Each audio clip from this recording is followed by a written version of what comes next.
Allah kumpulkan pada suasana yang penuh berkah. Badai kita namakan, badai kita beri suasana yang penuh berkah.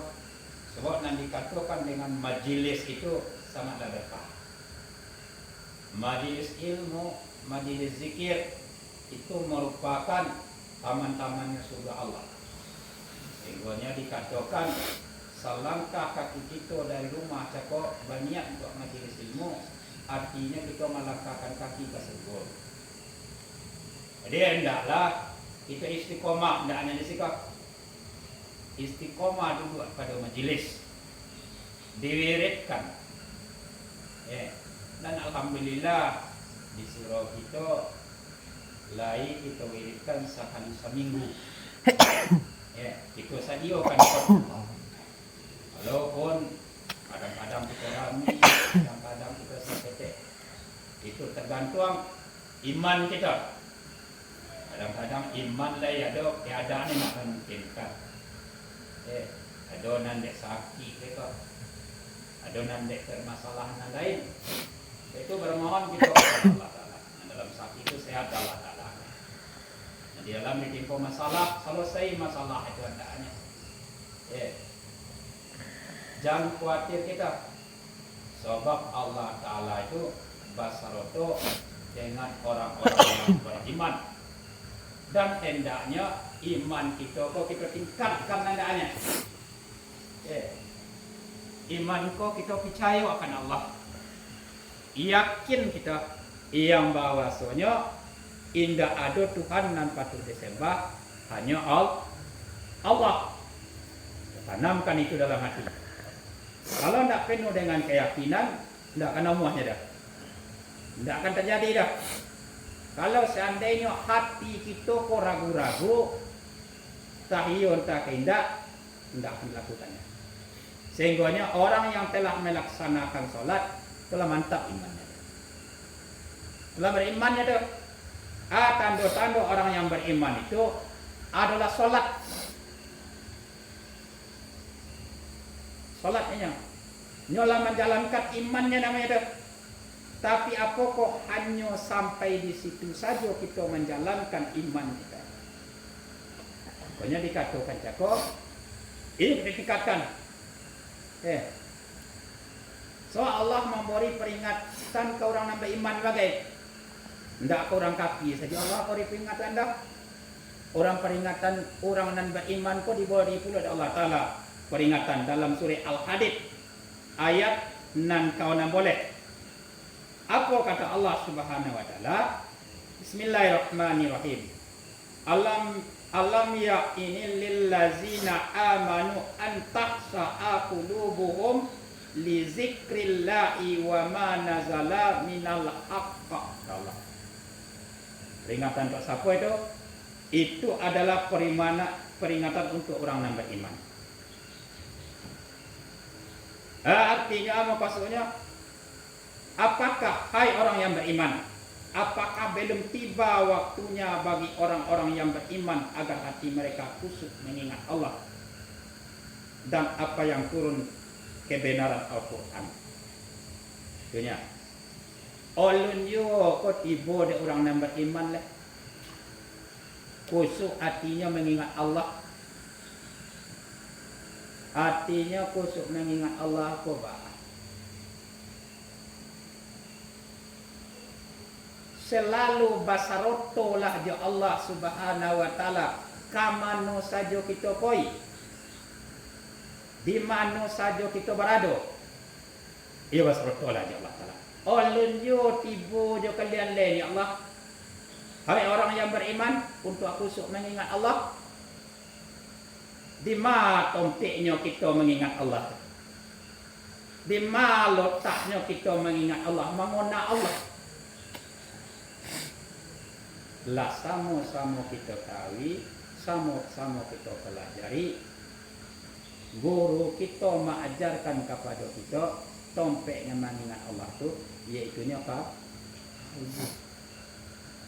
Hati. Nan dua jari di bawah susu kiri cun buang karusuak saketek. Di situ tompeknya kita mengingat Allah. Ada segumpal daging di situ. Andai kata daging itu kumuah, maka rusaklah akhlak budi kita.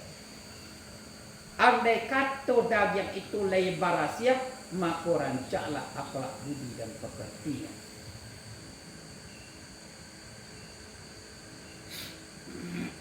Ana ni maksudnya itu kan? Sehingganya lah kita latih itu. Kita masukkan kulimat kakian. Kita sebut nama, kita konanan punya nama. Banyak kita memasukkan kulimat kakian. Memasukkan asma'nya Allah Subhanahu Wa Taala. Namanya bu kalbu dan hati kita ada. Ialah dengan kita duduk bersimpuh. Duduk bersimpuh, duduk bersela, duduk tafakur, mengharapkan ridhanya Allah Subhanahu Wa Taala. Berniat kita di dalam hati kita. Niat kita dalam hati mencari ridhanya Allah Subhanahu Wa Taala.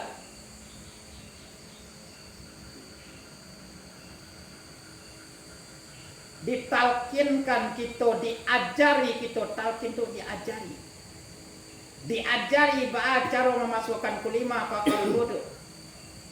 Dikiciangkan kedua mata, dipataukan kedua bibir, ditungkikkan lidah ke langit-langit. Ada dipataukan bona kedua mata kita kok nak hilang pandangan mata, pandangan zahir kok kena nyata kok. Tak sampai.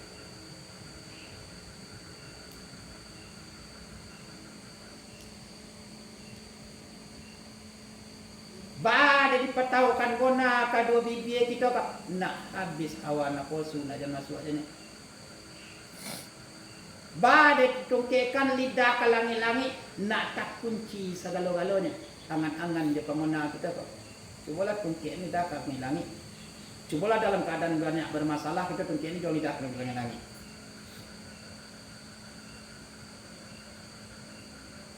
Ditungkikkan lidah kita ko ke langit-langit. Bada itu nak marasu, marogang denya kalbu hati sanubari itu tu. Marogang denya coba tolong. Ujung lidah dan di langit-langit nak ditungkikkan tapi marasu hati. Coba praktekkan ya tak? Bisa dipraktekkan tu. Diciangkan kedua mata, pataukan kedua bibir, tungkik lidah ke langit. Cunduangan kepala ke dada sebelah kita. Hampirkan pandangan ke dada sebelah kita. Merasu tu. Carilah di dalam nan onyang, carilah di dalam nan sunyi tu. Kemudian balik rasukan napas kita nanya kata tu. Yelo napas kita nanya kata. Torunya kau bunubun. Bunyinya, katanya napas nang kata itu mangatuhu.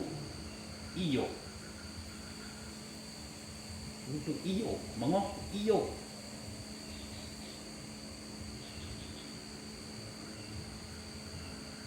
Kemudian dibawa turun ke bawah kanan. Kau antakan ke kalbu ke hati sanubari kita. Antakan dudukkan di situ. Nanti kita antakan nanti dudukkan di situ. Asma'nya Allah Subhanahu Wa Taala. Rasukan bagar-bagar sakit di situ. Siapa nama menggorakan Allah. Siapa nama dokan Allah. Sebut asma'nya di situ. Allah, Allah, Allah, Allah. Pantanya kelima Allah Allah itu bajalan kelima la ilaha illallah lihat di kelima kulima la itu napi mantiadokan nanadoko nanadoko sekalian dan nampak sekalian dan tampak pun tidak ada itu napi.